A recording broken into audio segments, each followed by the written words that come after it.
اعوذ باللہ من الشیطان الرجیم بسم اللہ الرحمن الرحیم الصلاۃ والسلام علیکہ یا رسول اللہ صلی اللہ علیہ وسلم۔ السلام علیکم ورحمۃ اللہ وبرکاتہ۔ پچھلی ویڈیو میں حضرت ابو بکر صدیق رضی اللہ عنہ کے ایمان لانے کا میں نے ذکر کیا تھا، اور یہ بھی بتایا تھا کہ کس طرح وہ اپنے ساتھیوں کو دعوت دیتے ہیں، اور 7 لوگ جو اشم و برشم بھی شامل ہیں وہ حضرت ابو بکر صدیق رضی اللہ عنہ کی وجہ سے ایمان لے کر آتے ہیں۔ تو کہا یہ جاتا ہے کہ بہت سارے لوگ قریش کے قبیلے میں اور قریش کے قبیلے سے باہر بھی اسلام قبول کرنا شروع کر دیتے ہیں۔ حضور پاک صلی اللہ علیہ وسلم کی جو تعلیمات قرآن شریف کے آیات سے ان کو مل رہی ہوتی ہیں، ان کو وہ سنتے ہیں، سمجھتے ہیں۔ اور یہ بھی کہا جاتا ہے کہ جو 5 وقت کی نمازیں ہیں ان کے فرض ہونے سے پہلے اس وقت ایک سورج کے طلوع ہونے پر، ایک غروب ہونے پر نماز پڑھی جاتی تھی، یا وہ نماز فرض ہوتی تھی۔ اور نماز اس طرح پڑھی جاتی تھی کیونکہ ابھی کھلے عام اسلام کی دعوت نہیں دی جا رہی تھی، تو جب بھی صبح سورج کے طلوع اور غروب کے وقت نمازوں کا ٹائم آتا تھا تو حضور پاک صلی اللہ علیہ وسلم اور صحابہ کرام رضی اللہ عنہ گھاٹیوں میں، یعنی کہ جو پہاڑیاں ہوتی ہیں ان کے درمیان چلے جاتے تھے، وہاں چھپ کے نماز پڑھتے تھے۔ اور وہیں پہ جو ابو طالب ہیں انہوں نے ایک دفعہ حضور پاک صلی اللہ علیہ وسلم اور حضرت علی رضی اللہ عنہ کو نماز پڑھتے دیکھا تھا اور پوچھا تھا کہ کیا کر رہے ہو، جو میں نے بتایا تھا آپ کو پچھلی ویڈیو میں۔ تو اور پھر انہوں نے کہا تھا حضرت علی رضی اللہ عنہ کو کہ جو بھی کر رہے ہو اس پہ برقرار رہو۔ تو اس طرح 3 برس گزر جاتے ہیں، اور صرف اپنے کلوزڈ جو سرکلز ہوتے ہیں دوست احباب کے، ان میں اسلام کی دعوت دی جاتی تھی۔ بہت سارے لوگ جو اس وقت مسلمان ہوئے، کہا جاتا ہے کہ قریش کے قبیلے کو ملا کے اور قبیلے کے باہر جو لوگ ہوئے مسلمان، ان کی تعداد آدمی اور عورتوں کو ملا کے کم از کم کوئی 130 کے قریب تھی۔ تو اس طرح 3 سال گزرتے ہیں، اور پھر سورہ شورا کی آیت نمبر 214 نازل ہوتی ہے، جس میں اللہ تعالیٰ کہتے ہیں کہ آپ صلی اللہ علیہ وسلم اپنے قریبی رشتہ داروں کو خبردار کریں، یعنی اللہ تعالیٰ کا پیغام پہنچائیں۔ کہا جاتا ہے کہ جب حضور پاک صلی اللہ علیہ وسلم پر یہ آیت نازل ہوئی تو آپ صلی اللہ علیہ وسلم اس پہ سوچ بچار کرنے لگے کہ آپ کے اپنے قبیلے میں ایسے لوگ تھے جو صدیوں سے بتوں کی پوجا کرتے آئے تھے، اپنے رشتہ دار تھے جو حنفی بھی تھے، یعنی کہ ایک اللہ کی عبادت کرتے تھے۔ بہرحال سب کو کس طرح پیغام پہنچایا جائے، تو آپ صلی اللہ علیہ وسلم تقریباً 1 مہینے اپنے گھر میں رہتے ہیں۔ آپ صلی اللہ علیہ وسلم کی خیریت دریافت کرنے کے لیے حضرت صفیہ رضی اللہ عنہا جو آپ صلی اللہ علیہ وسلم کی پھوپھی ہیں وہ آتی ہیں، حضور پاک صلی اللہ علیہ وسلم ان سے ذکر کرتے ہیں، تو وہ کہتی ہیں کہ تم اپنے رشتہ داروں کو ایک دعوت دو اور اس میں پھر ان کو یہ پیغام دو، لیکن وہ ساتھ میں انہیں ابو لہب کے بارے میں وارن بھی کرتی ہیں اور کہتی ہیں کہ وہ تھوڑا اکھڑ مزاج کا ہے، اس کو نہ بلانا۔ بہرحال حضور پاک صلی اللہ علیہ وسلم نہ صرف بنو ہاشم بلکہ اپنے دادا جو ہیں عبد المطلب، ان کی اولاد اور ان سب رشتہ داروں کو دعوت دیتے ہیں۔ کہا جاتا ہے کہ تقریباً اس میں کوئی 40 کے قریب لوگ تھے۔ دعوت میں گوشت بنایا جاتا ہے اور دودھ بھی رکھا جاتا ہے۔ جب حضور پاک صلی اللہ علیہ وسلم اپنے تمام رشتہ داروں کو اللہ تعالیٰ کے ایک ہونے کا پیغام دیتے ہیں تو ابو لہب اسی غصے میں آ جاتا ہے اور کہتا ہے کہ ہم تمہارے قریبی رشتہ دار ہیں اور ہم تمہیں اس بات سے روکنے پہ پوری طاقت رکھتے ہیں، اور ساتھ میں تم یعنی آپ صلی اللہ علیہ وسلم کو یہ بھی کہتا ہے کہ جان لو کہ ہمارا پورا قبیلہ جو ہے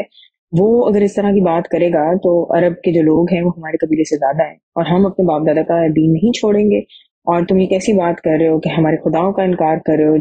جو کہ پہلے سے چلے آ رہے ہیں۔ اچھا، ابو لہب جو تھا وہ بھی ایک تاجر تھا اور کافی پاورفل اور اثر و رسوخ والا آدمی تھا، اور وہ جو اپنی مدر تھی ان کی سائڈ سے اکلوتا تھا، اور کافی اس کو اس بات پہ، اپنی دولت پہ، تجارت اور جو کام کرتا تھا اس پہ کافی اس کو بہت فخر تھا، تکبر بھی تھا۔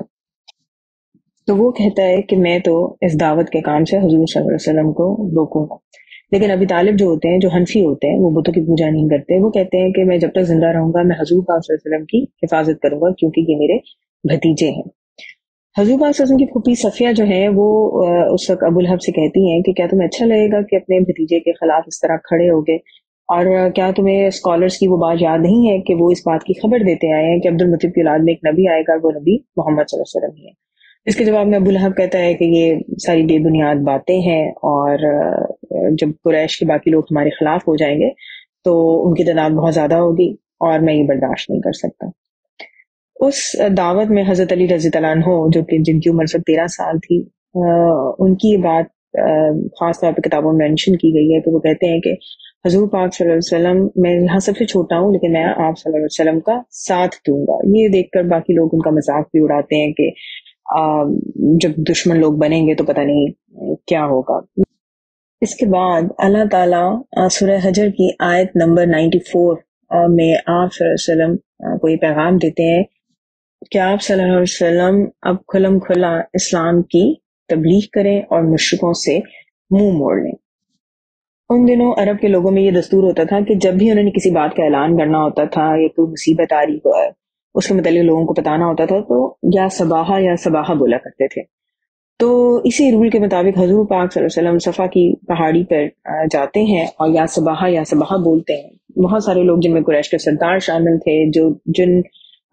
فیملی سے لوگ نہیں آ سکے وہ اپنے ریپرزینٹیٹیوز بھیج دیتے ہیں،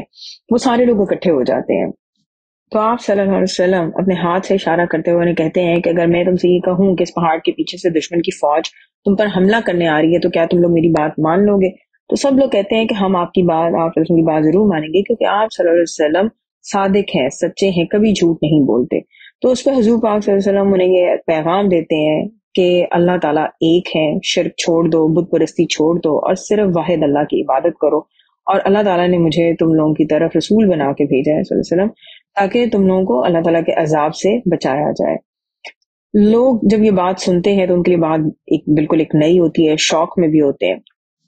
کوئی کچھ نہیں کہتا سوائے ابو لہب کے، اور ابو لہب حضور پاک صلی اللہ علیہ وسلم بدتمیزی کرتا ہے اور آپ صلی اللہ علیہ وسلم کے ہاتھ مبارک کے بارے میں جس سے آپ صلی اللہ علیہ وسلم نے اشارہ کیا ہوتا ہے اس کے متعلق ایک فضول سی بات بولتا ہے. ابو لہب کی یہ بات سن کر حضور پاک صلی اللہ علیہ وسلم کو دکھ بھی ہوتا ہے، لیکن آپ صلی اللہ علیہ وسلم صبر کرتے ہیں اور جواب میں خاموش رہتے ہیں. سارے لوگ چلے جاتے ہیں اور اس کے بعد حضرت جبرائیل علیہ السلام جو ہیں وہ اللہ تعالیٰ کی طرف سے سورہ تبت بولتے ہیں، سورہ لہب بھی بولتے ہیں، سورہ مساد بھی اس کو بولتے ہیں، وہ یہ آیات جو ہیں 5 وہ لے کے نازل ہوتے ہیں. اب آپ دیکھیں کہ حضور پاک صلی اللہ علیہ وسلم کو دکھ پہنچا لیکن آپ صلی اللہ علیہ وسلم نے صبر کیا، اور آپ صلی اللہ علیہ وسلم کو جو دکھ پہنچتا ہے اس کا جواب خود اللہ تعالیٰ ابو لہب کو دیتے ہیں. اور یہ جو آیات نازل ہوتی ہیں اللہ تعالیٰ کہتے ہیں کہ ابو لہب کے دونوں ہاتھ ہلاک ہو جائیں، اور وہ ہلاک ہو گیا. اس کا مال اور جو کچھ اس نے کمایا اس کے کسی کام نہ آیا. وہ جلد ہی شعلے والی آگ میں داخل ہوگا، اور اس کی بیوی بھی جو لکڑیاں ڈھونے والی ہے اس کی گردن میں مضبوط بٹی ہوئی رسی ہوگی. آپ دیکھیں کہ جس کسی نے حضور پاک صلی اللہ علیہ وسلم سے کبھی بدتمیزی کرنے کی کوشش کی ہے اللہ تعالیٰ نے اس کو کیسے منہ توڑ جواب دیا ہے، اور کیسے یعنی کہ اللہ تعالیٰ کسی کے لیے کہیں کہ اس کے دونوں ہاتھ ٹوٹ جائیں. بہرحال ابو لہب کا جو بیٹا ہوتا ہے وہ بھی بہت گستاخ ہوتا ہے، وہ حضور پاک صلی اللہ علیہ وسلم کے بارے میں بھی کچھ بہت ہی نامناسب باتیں کرتا ہے. آپ صلی اللہ علیہ وسلم کی شرٹ کو بھی وہ پھاڑنے کی کوشش کرتا ہے. تو حضور پاک صلی اللہ علیہ وسلم کو عتیبہ جو ابو لہب کا بیٹا تھا اس کی حرکت پہ بہت زیادہ تکلیف ہوتی ہے، اور آپ صلی اللہ علیہ وسلم اللہ تعالیٰ سے عرض کرتے ہیں کہ اللہ تعالیٰ عتیبہ پر اپنے کتوں میں سے ایک کتا مسلط کر دے. اب آپ دیکھیں کیا ہوتا ہے. عتیبہ اپنے والد ابو لہب کے ساتھ تجارت کی وجہ سے شام کی طرف جا رہا ہوتا ہے. راستے میں اردن جسے ہم جارڈن کہتے ہیں وہاں کے علاقے میں یہ لوگ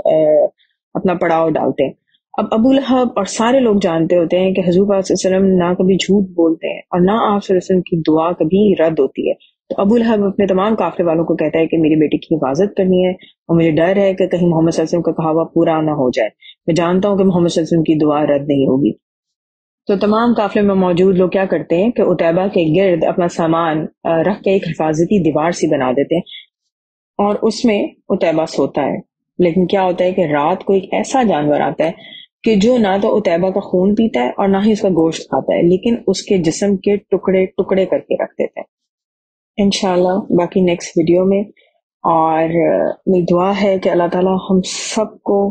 حضور پاک صلی اللہ علیہ وسلم کی بہت زیادہ محبت عطا کریں، لمحے لمحے کا قرب عطا کریں، اور پلیز پوری امت مسلمہ کے لیے ضرور دعا کریں. آپ جن بھی آزمائشوں سے گزر رہے ہیں اللہ تعالیٰ آپ کے لیے آسانیاں کریں. اپنے مسلمان بہن بھائیوں کے لیے ضرور دعا کریں کہ یہ دعائیں بہت میٹر کرتی ہیں. آپ کو نہیں معلوم کہ ایک لمحے میں آپ کی جو کی گئی دعا ہے وہ کتنے لوگوں کا فائدہ کر سکتی ہے. الصلاۃ والسلام علیکم یا رسول اللہ صلی اللہ علیہ وسلم. السلام علیکم و رحمۃ اللہ وبرکاتہ.